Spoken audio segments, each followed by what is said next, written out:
വീര്യം കുറഞ്ഞ മദ്യം അതിൻ്റെ വിൽപ്പനക്ക് വേണ്ടിയിട്ട് ഈ ബെക്കാഡി കമ്പനി ആദ്യമായി സമീപിച്ചത് ആരെയാണ് ഒരുപക്ഷെ കേരളീയ സമൂഹം ഇതുവരെ അറിയാത്ത ഒരു ആ മഹാരഹസ്യം സതീശൻ പറയുകയാണ്. ഏറ്റവും ആദ്യം പിണറായി വിജയൻ്റെ രണ്ടാം മന്ത്രിസഭയിൽ അപ്പം ഗോവിന്ദനായിരുന്നു അന്ന് എക്സൈസ് മന്ത്രി. അപ്പോൾ എക്സൈസ് മന്ത്രിയായ അപ്പം ഗോവിന്ദൻ്റെ അടുത്തേക്കാണ് ഈ ഒരു നിർദ്ദേശം വന്നത്. ആരുടെ? ബെക്കാഡിയുടെ. ഇപ്പം ബെക്കാഡിയുടെ ഡീൽ എന്നൊക്കെ പറയുന്നുണ്ടല്ലോ, ബെക്കാഡി ഡീൽ എന്നൊക്കെ. എന്താ ദേശാഭിമാനിയുടെ തലക്കെട്ട് ഇങ്ങനെയാണ്: ബെക്കാഡി ഡീൽ പിൻവലിക്കില്ല എന്ന് സതീശൻ പറഞ്ഞു എന്നുള്ള തരത്തിലാണ്. ശരി, സതീശൻ പറഞ്ഞിട്ടുണ്ട്, ഞാൻ ഈ ഫിക്സ് ചെയ്ത ആ നികുതി നിർദ്ദേശം ഞാൻ പിൻവലിക്കാൻ പോകുന്നില്ല എന്ന് സതീശൻ പറഞ്ഞിട്ടുണ്ട്. പക്ഷെ ബെക്കാഡിയുമായി ഡീല് ഉറപ്പിച്ചതാരാ? അപ്പം ഗോവിന്ദനാണ് ആദ്യമായിട്ട്. എന്ന് പറഞ്ഞാൽ ഇത്തരമൊരു നിർദ്ദേശം വന്നപ്പോൾ ഞങ്ങൾ ഇതിന് തയ്യാറല്ല, ഈ വീര്യം കുറഞ്ഞ മദ്യം കേരളത്തിൽ വേണ്ട എന്നായിരുന്നില്ല LDF നിലപാടെടുത്തത്. LDFിനെ സംബന്ധിച്ചിടത്തോളം ഇവിടെ മദ്യം ഒഴുക്കാനായിരുന്നു അവരുടെ പദ്ധതി. നമുക്കറിയാം, 29 ബാറിൽ നിന്ന് 905 ബാറിലേക്ക് ഉയർത്തിവരാണവർ. നേരത്തെ ഈ ബാറിന്റെ പ്രവൃത്തി സമയം രാത്രി 12 മണി വരെ നീട്ടിക്കൊടുത്തവരാണവർ. രാവിലെ 10 മണിക്കേ ബാർ തുറക്കാമെന്ന് അനുവദിച്ചവരാണിവർ. പഞ്ചനക്ഷത്ര ഹോട്ടലുകളിൽ പുലർച്ചെ വരെ മദ്യം വിളമ്പാം എന്ന ഉത്തരവ് പുറപ്പെടുവിച്ചവരാണവർ. പുതിയ ഈ പുതിയ ലിക്കർ ഷോപ്പുകൾ അനുവദിച്ചവരാണവർ. അതുകൊണ്ട് തന്നെ അവരൊരിക്കലും അവരുടെ ഏറ്റവും പ്രധാനപ്പെട്ട ആവശ്യം എന്ന് പറഞ്ഞാൽ അവർ കാപട്യമാണ് എന്ന് പറഞ്ഞാൽ ഞങ്ങൾ മദ്യവർജനം അതായത് മദ്യം നിയന്ത്രിക്കും എന്നൊക്കെയാണല്ലോ ഇവർ പറയുന്നത്. പക്ഷേ നിയന്ത്രിക്കുന്നത് എങ്ങനെയാണ്? 29 ബാറിൽ നിന്ന് 905 ബാറിലാക്കി. അതാണ് സതീശൻ പറഞ്ഞത്. അതായത് നിങ്ങൾ 29 ബാറിൽ നിന്ന് 905 ബാറാക്കി. അപ്പോൾ ഈ പുതിയ ബാറിലൊക്കെ പിന്നെ കൂൾ ഡ്രിങ്ക്സ് ആണോ, ശീതളപാനീയങ്ങളാണോ നിങ്ങളവിടെ വിതരണം ചെയ്തത്? അല്ലല്ലോ എന്ന് പറഞ്ഞാൽ നിങ്ങളാണ് ഈ കാപട്യം പറയുന്നത്. അതായത് ഞങ്ങൾ മദ്യമൊഴുക്കില്ല എന്നൊക്കെ പറഞ്ഞിട്ട് നിങ്ങളാണ് ഇവിടെ മദ്യമൊഴുക്കിയത്. നിങ്ങളാണ് വീര്യം കുറഞ്ഞ മദ്യത്തിന് എന്ത് ചെയ്തത്? ഇപ്പോൾ MV ഗോവിന്ദൻ ആദ്യമായി ചെയ്തത് ഇത് പഠിക്കാൻ വേണ്ടിയിട്ട്, ഇവരുടെ നിർദ്ദേശം പഠിക്കാൻ വേണ്ടിയിട്ട്, ഇതെങ്ങനെ നടപ്പാക്കണം എന്ന് ആലോചിക്കാൻ വേണ്ടിയിട്ട് ഉദ്യോഗസ്ഥരെ ചുമതലപ്പെടുത്തി. എന്ന് പറഞ്ഞാൽ ആദ്യമായി ബെക്കാഡി കമ്പനിക്ക് ഇവിടെ ചുവപ്പ് പരവതാനി വിരിച്ചു കൊടുത്തത് അപ്പം ഗോവിന്ദനാണ് എന്ന പരമമായ യാഥാർത്ഥ്യം സതീശൻ പറഞ്ഞു കഴിഞ്ഞപ്പോൾ ഈ പ്രതിപക്ഷ ബെഞ്ചുകളിൽ ആകെ അമ്പരപ്പായിരുന്നു. പിന്നെ എന്തു പറയണമെന്ന് ഇവർക്ക് അറിയില്ലായിരുന്നു. അത് കഴിഞ്ഞിട്ട് സതീശൻ പറഞ്ഞു, നിങ്ങൾ ഇതിനു വേണ്ടിയിട്ട് ചട്ടങ്ങളിൽ അയവ് വരുത്തി അല്ലേ? അബ്കാരി ചട്ടങ്ങൾ നിങ്ങൾ ഭേദഗതി ചെയ്തു. എന്തിനു വേണ്ടിയിട്ട്? ഈ വീര്യം കുറഞ്ഞ മദ്യം ഇവിടെ വിൽപ്പന നടത്താൻ. നിങ്ങളിപ്പം പറയുന്നു വീര്യം കുറഞ്ഞ മദ്യം ഇവിടെ മദ്യ വ്യാപനം ഉണ്ടാക്കും, പുതിയ തലമുറ മദ്യ ആസക്തരാകും എന്നൊക്കെയാണ് നിങ്ങൾ പറയുന്നത്. അങ്ങനെയാണല്ലോ രാജീവൊക്കെ കഴിഞ്ഞ ദിവസം പറഞ്ഞത്, രാജീവൊക്കെ പറഞ്ഞത്. പെട്ടിക്കടകളിൽ പോലും മദ്യം കിട്ടും, കുട്ടികൾ മദ്യം കഴിക്കും, സ്ത്രീകൾ മദ്യം കഴിക്കും, മദ്യപാനശീലമില്ലാത്തവർ കൂടി മദ്യം കഴിക്കാൻ തുടങ്ങി. എങ്ങനെ നിങ്ങൾ പറഞ്ഞുകൊണ്ടിരിക്കുന്ന കാര്യം ഇതൊക്കെ നിങ്ങളല്ലേ? ഈ വീര്യം കുറഞ്ഞ മദ്യം ഇവിടെ വേണം എന്നതിന് വേണ്ടിയിട്ട് നിങ്ങളാണ് ചട്ടം ഭേദഗതി വരുത്തി നിങ്ങൾ ഇങ്ങനെയൊക്കെ നിശ്ചയിച്ചു. പക്ഷെ ഇതിന് ടാക്സ് നിശ്ചയിക്കാൻ നിങ്ങൾക്ക് പറ്റിയില്ല. അപ്പോഴത്തേക്ക് തെരഞ്ഞെടുപ്പായി ടാക്സ് നിശ്ചയിക്കാൻ നിങ്ങൾക്ക് പറ്റിയില്ല. ഞാൻ എൻ്റെ ആദ്യത്തെ ബഡ്ജറ്റ് അവതരിപ്പിക്കുമ്പോൾ എനിക്ക് ഈ പുതിയ നികുതി നിർദ്ദേശങ്ങൾ, ജനങ്ങളുടെ മണ്ടക്ക് പുതിയ നിർദ്ദേശങ്ങളൊന്നും വെക്കാൻ എനിക്ക് പറ്റില്ല. ഞാൻ ഓരോ തരത്തിലുള്ള ഓരോ വിഭാഗങ്ങളുമായി ഇങ്ങനെ ഈ ബഡ്ജറ്റിലേക്ക് ഏതൊക്കെ തരത്തിൽ റവന്യൂ കൊണ്ടുവരാം എന്നുള്ളതിനെ കുറിച്ച് ആലോചിച്ചതിൻ്റെ അടിസ്ഥാനത്തിലാണ് നിങ്ങൾ നേരത്തെ ഇങ്ങനെ ഒരു പ്രൊവിഷൻ അവിടെ ഉണ്ടാക്കി വെച്ചു. ഇങ്ങനെ ഒരു വീര്യം കുറഞ്ഞ മദ്യത്തിന് ഇവിടെ വിൽക്കാം എന്ന് നിങ്ങൾ പറഞ്ഞ് പാതി വഴിക്ക് പോയി. അതിൻ്റെ ശേഷം ഞാൻ തുടങ്ങി. അതായത് ഇതിനൊരു ടാക്സ് നിശ്ചയിച്ചു. ഈ ടാക്സ് നിങ്ങൾ പറയുന്നത് നികുതി കുറച്ചു എന്നൊക്കെയാണ് പറയുന്നത്. നികുതി കുറയ്ക്കാൻ നിങ്ങളൊന്നും ഫിക്സ് ചെയ്തില്ലല്ലോ. ഇവർ പറയുന്നതിനൊരു കാപട്യം മനസ്സിലായില്ലേ? ഇവർ പറഞ്ഞുകൊണ്ടിരിക്കുന്നത് ഇപ്പോൾ SFIക്കാർക്ക് സമരം ചെയ്യുന്നത്, അല്ലെങ്കിൽ ഇവർ DYFIക്കാർ സമരം ചെയ്യുന്നത്, അല്ലെങ്കിൽ ഇത്തരത്തിലുള്ള അന്തംഗമികളൊക്കെ വന്നിട്ട് പറയുന്നത് സതീശൻ ബെക്കാഡി കമ്പനിക്ക് വേണ്ടിയിട്ട് ടാക്സ് കുറച്ചു കൊടുത്തു. ടാക്സ് കുറച്ച് കൊടുക്കണമെങ്കിൽ ടാക്സ് അവർ നിശ്ചയിക്കണ്ടേ? അവർ നിശ്ചയിക്കാത്തൊരു ടാക്സ് എങ്ങനെയാണ് സതീശൻ കുറച്ചെന്ന് പറയുക? എനിക്ക് മനസ്സിലാകുന്നില്ല. ഒരു കള്ളത്തരം പറയുന്നതിന് ഒരു നേരം കാലക്കല്ലേ എന്തൊക്കെ വിളിച്ച് പറയണം. അപ്പോൾ സതീശൻ വളരെ കൃത്യമായി പറഞ്ഞു, ഞാനിതിന് ടാക്സ് 10% വരെ വീര്യമുള്ളതിന് 120% എന്നും 20% വരെ വീര്യമുള്ളതിന് 175% എന്നും ഫിക്സ് ചെയ്യാൻ കാരണം അന്യ സംസ്ഥാനങ്ങളിൽ, ഇത് കേരളം അല്ലാത്ത എല്ലാ സംസ്ഥാനങ്ങളിലും ഇത് വിൽപ്പന ഉണ്ടെന്നേ. കർണാടകയിലുണ്ട്, ഗുജറാത്തിലുണ്ട്, കർണാടകയിലുണ്ട്, മധ്യപ്രദേശിലുണ്ട്, മഹാരാഷ്ട്രയിലുണ്ട്, പിന്നെ എവിടെയാ കർണാടകയിലുണ്ട്, ഡൽഹിയിലുണ്ട്, ഗോവയിലുണ്ട്. ഇവിടെയൊക്കെ ഈ മദ്യം സുലഭമായി കിട്ടും. ഈ വീര്യം കുറഞ്ഞ മദ്യം എന്ന് പറയുന്നത് വിദേശങ്ങളിലാണെങ്കിൽ പിന്നെ പറയാനുമില്ല. അപ്പം സതീശൻ പറയുന്നു, മറ്റ് സംസ്ഥാനങ്ങളിൽ ഇത് വിൽപ്പന നടത്തുന്ന മറ്റ് സംസ്ഥാനങ്ങളിൽ ഏർപ്പെടുത്തിയ നികുതിയേക്കാൾ കൂടുതലാണ്. പിന്നെ നിങ്ങൾ എങ്ങനെ ഈ കുറച്ച് എന്ന് പറയാം? അപ്പോൾ ഇങ്ങനെയാണ് ഞാൻ ഇതിന് അനുവാദം കൊടുത്തത്. മാത്രമല്ല, ഇത് ഒരു മദ്യനയം വേണം. യു ഡി എഫിന് ഒരു മദ്യനയം വേണം. മദ്യനയം യു ഡി എഫ് തീരുമാനിക്കട്ടെ, യു ഡി എഫുമായി ചർച്ച ചെയ്യും. ഇനി യു ഡി എഫ് പറയാണ് വേണ്ട, നമുക്ക് ഈ യു ഡി എഫിന്റെ മദ്യനയത്തിൽ വില കുറഞ്ഞ മദ്യം വേണ്ട, വീര്യം കുറഞ്ഞ മദ്യം വേണ്ട ആണെങ്കിൽ വേണ്ട, ഇത് പ്രൊസീഡ് ചെയ്യാൻ പോരെ. ഇനി അഥവാ വീര്യം കുറഞ്ഞ മദ്യം വിൽപ്പന നടത്താമെന്നാണ് യു ഡി എഫിന്റെ നയപരമായ തീരുമാനമെങ്കിൽ ഇതാ ഓൾറെഡി ടാക്സ് ഫിക്സ് ചെയ്ത് കഴിഞ്ഞു.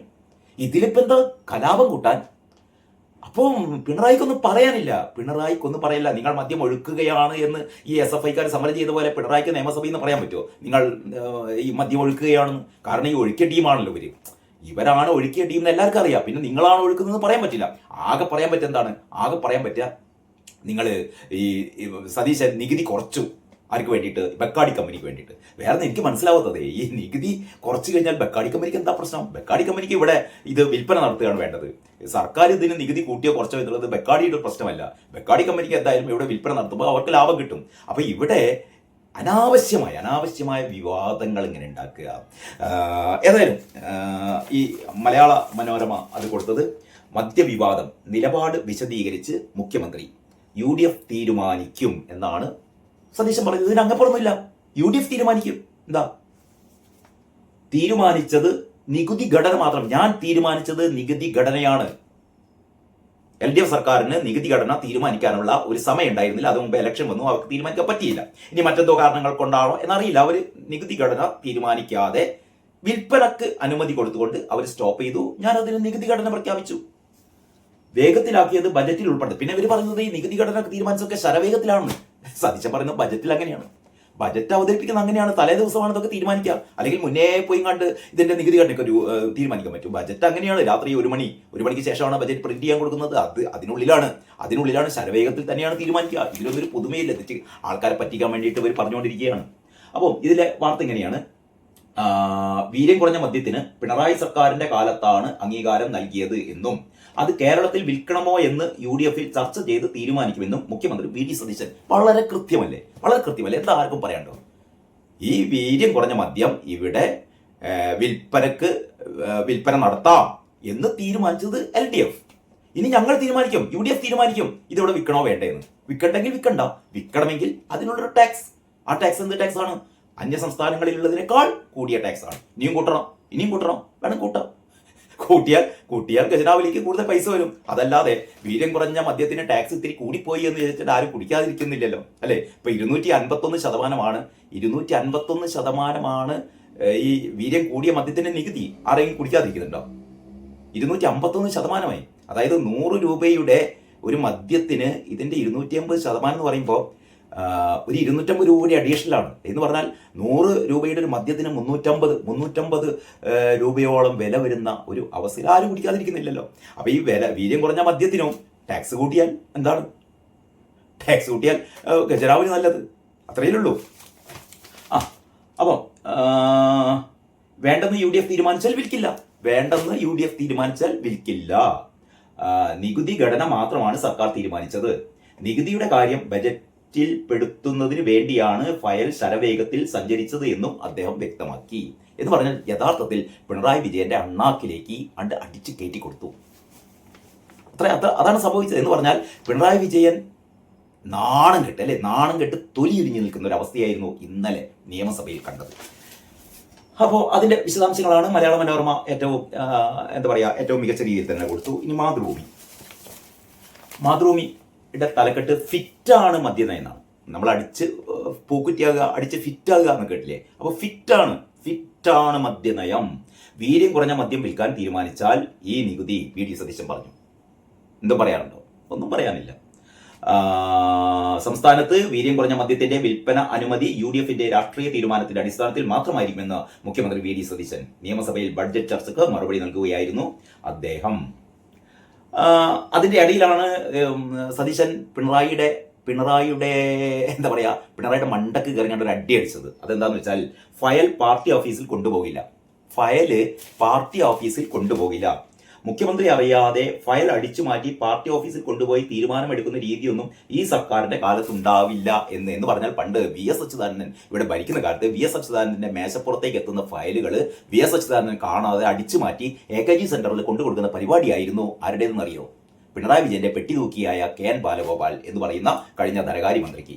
അങ്ങനെയാണ് പിണറായി വിജയന്റെ അടുത്ത ആളേത്. അല്ലാതെ ധനകാര്യ ഈ KN ബാലഗോപാലനൊന്നും ഇങ്ങനെ ഒരു നേതാവാകേണ്ട ആളെയല്ല. അത് ഒരു ഒരു ഒരു ബോധം വിവരമില്ലാത്ത ആളാണ്. മറ്റേ എന്താ പറയാ, പാണ്ഡ്യാല ഷാജിയുടെ ഭാഷയിൽ പറഞ്ഞാൽ ഒരു വകക്ക് കൊള്ളാത്തവനാണ് ഇവരൊക്കെ. ഇവന്റെ ആകെ പ്രാഗൽഭ്യം എന്ന് പറഞ്ഞാൽ എന്താണ്? ഇങ്ങനെ ചാരപ്പണി എടുക്കുക. PS ഭരിക്കുന്ന കാലത്ത് PS മൂക്ക് കയറിടുക, PS ബന്ധിതനാക്കി നിർത്തുക, PS മേശപ്പുറത്തെത്തുന്ന ഫയലുകളൊക്കെ ആദ്യം തന്നെ AKG സെന്ററിലേക്ക് കൊണ്ടുപോകുക, എന്നിട്ട് അവിടുന്ന് തീരുമാനം എടുത്തുകൊണ്ട് PS മേശപ്പുറത്ത് കൊണ്ടുവെക്കുക. ഇമാതിരിയുള്ള ചാരപ്പണിയായിരുന്നു, ഇമാതിരി നെറിയട്ട പണിയായിരുന്നു KN ബാലഗോപാൽ ചെയ്തത്. അത് ഓർമ്മിപ്പിച്ചതാണ് VD സതീശൻ. PD സതീശൻ പറഞ്ഞെന്താണ്? ഞങ്ങളുടെ ഭരണകാലത്ത് അങ്ങനെ ഇവിടുത്തെ ഫയൽ നിർത്തും കണ്ട് പാർട്ടി ഓഫീസ് കൊണ്ടു കൊടുക്കുന്ന KPCC ഓഫീസ് കൊണ്ടു വെക്കുന്ന പരിപാടി നമുക്കില്ല. ഞാൻ വേണമെങ്കിൽ അവിടെ പോയി ചർച്ച ചെയ്യും, ഈ കാര്യങ്ങൾ ഞങ്ങൾ കൂട്ടായി ചർച്ച ചെയ്യും, എന്നിട്ട് തീരുമാനിക്കും. അപ്പോൾ ആ രീതിയിലാണ് മാതൃഭൂമി ആ വാർത്ത കൊടുത്തത്. ഇനി കേരളകൗമുദി കൊടുത്തത് മദ്യത്തിൽ ചുവടുമാറ്റം എന്നാണ്. മദ്യത്തിൽ ചുവടുമാറ്റം, അതായത് UDF തീരുമാനിക്കുമെന്ന് മുഖ്യമന്ത്രി. ഈ എഡിങ്ങിന്റെ ഒരു പ്രസക്തി എനിക്ക് മനസ്സിലാവുന്നില്ല. മദ്യത്തിലൊരു ചുവടുമാറ്റം ഇല്ല. ചുവടുമാറ്റം എന്ന് പറയാൻ പറ്റുമോ? നിങ്ങളൊന്ന് ആലോചിച്ച് നോക്കി, എന്ത് ചുവടുമാറ്റം? VD സതീശൻ ആകെ ചെയ്തതിൻ്റെ ഒരു ടാക്സ് നിശ്ചയിച്ചു. ആ ടാക്സ് നിശ്ചയിക്കുന്നത് VD സതീശൻ മാറ്റിയിട്ടൊന്നുമില്ല. VD സതീശൻ അത് തന്നെ നിലനിർത്തി. എന്നിട്ട് VD സതീശൻ പറഞ്ഞു, ഇത് മദ്യനയം തീരുമാനിക്കേണ്ടത് VD സതീശൻ അല്ലല്ലോ, അത് UDF അല്ലേ, UDF തീരുമാനിക്കട്ടെ, വേണ്ടെങ്കിൽ വേണ്ട, വേണമെങ്കിൽ വേണം, അത്രയേ ഉള്ളൂ. അപ്പോൾ യഥാർത്ഥത്തിൽ മദ്യത്തിൽ ചുവടുമാറ്റം എന്നുള്ളതിൻ്റെ ഒരു തലക്കെട്ട് എനിക്ക് മനസ്സിലായില്ല എന്താണ് ഇങ്ങനെ കൊടുത്തതെന്ന്. പിന്നെ കരിമണൽ സ്വകാര്യവൽക്കരണം ബഡ്ജറ്റിൽ പറഞ്ഞിട്ടില്ല.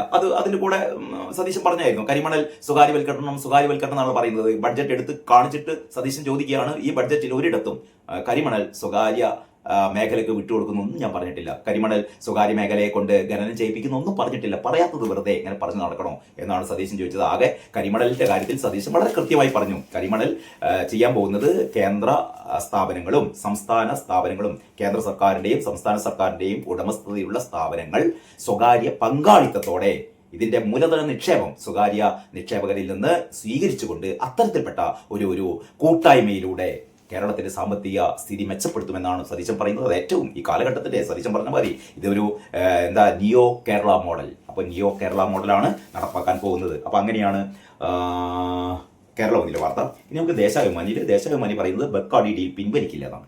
ബെക്കാഡി ഡീൽ പിൻവലിക്കില്ല, ശരിയാണ്. ബെക്കാഡി ഡീൽ പിൻവലിക്കില്ലെന്നല്ല, ഈ നിലപാട് സതീശന്റെ നിലപാട്, ആ നിലപാടിൽ നിന്ന് സതീശൻ പിന്നോടില്ല. നമുക്കറിയാലോ, സതീശൻ അങ്ങനെ തന്റെ നിലപാടുകളൊന്നും മണിക്കൂറിന് മാറ്റുന്ന ആളല്ല. സതീശൻ ഒരു കാര്യം തീരുമാനിച്ചാൽ അത് സതീശൻ നടപ്പാക്കും. ഇതിന്റെ മുമ്പൊക്കെ നമ്മൾ കണ്ടതാണ്. അപ്പോൾ ഇത് ബെക്കാഡി ഡീൽ എന്ന് പറയുന്നത്, ബെക്കാഡി ഡീൽ ഉണ്ടാക്കിയത് ദേശാഭിമാനിക്കാരെ മനസ്സിലാക്കിക്കോ, ബെക്കാഡി ഡീൽ ഉണ്ടാക്കിയത് MV ഗോവിന്ദനാണ്, P രാജീവാണ്, പിണറായി വിജയനാണ്, KN ബാലഗോപാലാണ്. അതിനെക്കാട്ടി അങ്ങനെപ്പുറമൊന്നുമില്ല. വില കുറഞ്ഞ മദ്യം വിൽക്കുമെങ്കിൽ ഇപ്പോൾ നിശ്ചയിച്ചതാകും നികുതി എന്ന് മുഖ്യമന്ത്രി. ശരി, മുഖ്യമന്ത്രി അങ്ങനെ പറഞ്ഞത്. വീര്യം കുറഞ്ഞ മദ്യം വിൽക്കുമെങ്കിൽ, വിൽക്കുന്ന തീരുമാനിച്ചിട്ടില്ല, വിൽക്കുന്ന ഈ എന്താ പറയുക, ഇവരുടെ മദ്യനയത്തിൽ അവർ തീരുമാനിക്കും.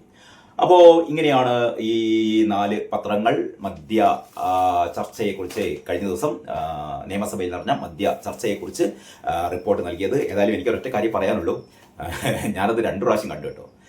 VD സതീശന്റെ പ്രസംഗം എനിക്ക് തോന്നുന്നു, എന്താ പറയുക, നമ്മൾ കണ്ടിരുന്നു, നമ്മൾ നിർത്തിയില്ല. VD സതീശന്റെ ഈ ഏതാണ്ട് 1.5 മണിക്കൂറോളം നീണ്ടു നിൽക്കുന്ന ഈ ബഡ്ജറ്റിനുള്ള ഈ ബഡ്ജറ്റ് ചർച്ചകളുടെ മറുപടി, ഇതിൻ്റെ ഇടക്ക് എന്താ പറയുക, ഇടക്കിടക്ക് അസഹിഷ്ണുത, ആരുടെ കാരണഭൂതത്തിൻ്റെ KN ബാലഗോപാലിൻ്റെ അസഹിഷ്ണുത, കഥയറിയാതെ എങ്ങനെ ആട്ടം കാണുന്ന പോലെ മിഴിച്ചിരിക്കുന്ന റിയാസ് അതിൻ്റെ പിന്നിൽ, അങ്ങനെ ബഹുരസമായിരുന്നു. ഒരു സിനിമ കാണുന്നതിനേക്കാൾ ത്രില്ലടിച്ചുകൊണ്ട് നമുക്ക് പണ്ട് ഷാജി കൈലാസിൻ്റെ ഒക്കെ സിനിമ നമ്മൾ കാണാറില്ലേ, രഞ്ജി പണിക്കറുടെയും ഷാജി കൈലാസിൻ്റെ ഒക്കെ സിനിമ കാണുന്ന ആ പഴയ T ദാമോദരൻ മാഷിൻ്റെ ഒക്കെ സിനിമ കാണുന്ന അതേ ഒരു രാഷ്ട്രീയ സിനിമ കാണുന്ന ആ ഒരു എന്താ പറയുക, ആ ഒരു ത്രില്ലിൽ നമുക്ക് വീണ്ടും കാണാവുന്നതാണ് ഈ ചാനലിലൊക്കെ വന്ന ഈ VD സതീശൻ്റെ ഈ നിയമസഭാ പ്രസംഗം.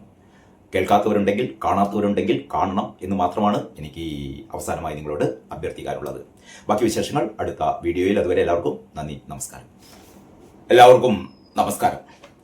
വാർത്താവിശേഷങ്ങളുടെ പുതിയൊരു എപ്പിസോഡിലേക്ക് സ്വാഗതം. ഇന്നിറങ്ങിയ പ്രമുഖ പത്രങ്ങളിൽ കഴിഞ്ഞ ദിവസത്തെ ഏറ്റവും പ്രധാനപ്പെട്ട സംഭവമായിരുന്നു നിയമസഭയിൽ മദ്യ ചർച്ചക്ക് മറുപടിയായി VD സതീശൻ്റെ പ്രസംഗം. ഒരുപക്ഷെ കേരള നിയമസഭാ പ്രസംഗങ്ങളിൽ എക്കാലത്തും ഓർമ്മിക്കപ്പെടാവുന്ന ഒരു പ്രസംഗമായിരിക്കും അത് എന്നാണ് ഞാൻ കരുതുന്നത്. കാരണം വളരെ ക്രിസ്റ്റൽ ക്ലിയർ ആയിട്ട് എന്താണ് തൻ്റെ സർക്കാർ ഉദ്ദേശിക്കുന്നത്, കഴിഞ്ഞ 10 വർഷം ഇവിടെ ഭരിച്ചു മുടിച്ച LDF സർക്കാരിൽ നിന്ന് ഏത് തരത്തിലുള്ള മാറ്റമാണ് തൻ്റെ സർക്കാർ ഉദ്ദേശിക്കുന്നത്? ഒരു പൈസ പോലും ജനങ്ങളുടെ മേൽ നികുതി ഭാരം അടിച്ചേൽപ്പിക്കില്ല. അതിനു പകരം വളരെ ക്രിയാത്മകമായ ഒരു പുതിയ ഒരു നിയോ എന്താ പറയുക കേരള മോഡൽ, ഒരു നിയോ കേരള മോഡലാണ് താൻ നടപ്പാക്കാൻ വേണ്ടി ഉദ്ദേശിക്കുന്നത്. അതിൻ്റെ ഭാഗമായിട്ടാണ് ഈ ബഡ്ജറ്റിലെ പ്രഖ്യാപനങ്ങൾ എന്നൊക്കെയായിരുന്നു വി.ഡി. സതീശൻ അദ്ദേഹത്തിൻ്റെ സ്വതസിദ്ധമായ ശൈലിയിൽ വളരെ ക്രിസ്റ്റൽ ക്ലിയർ ആയിട്ട് പറഞ്ഞത്. ഇതിൻ്റെ ഇടക്ക് ഈ പ്രസംഗം തടസ്സപ്പെടുത്താൻ വേണ്ടിയിട്ട് അങ്ങേപ്പുറത്ത് പ്രതിപക്ഷ നേതാവ് പിണറായി വിജയൻ, അദ്ദേഹത്തിൻ്റെ ശിങ്കിടിയായ KN ബാലഗോപാലൻ, ഇവരൊക്കെ നിരന്തരം ശ്രമിച്ചപ്പോഴും വളരെ കൃത്യമായിട്ട് തന്നെ നിങ്ങൾക്ക് ഞാൻ വഴങ്ങാം, പക്ഷേ ഞാൻ എൻ്റെ പോയിന്റ് ക്ലിയർ ആക്കട്ടെ എന്ന രീതിയിൽ സതീശൻ വളരെ വ്യക്തമായി പറഞ്ഞു. സതീശൻ്റെ ഓരോ പ്രഖ്യാപനങ്ങളും അല്ലെങ്കിൽ സതീശൻ്റെ ഓരോ നിലപാടുകളും പ്രതിപക്ഷം ഇത്രയും നാൾ പറഞ്ഞുകൊണ്ടുവന്ന എല്ലാ കള്ളത്തരങ്ങളും പൊളിക്കുന്നതായിരുന്നു. അതാണ് ഏറ്റവും പ്രധാനപ്പെട്ട കാര്യം.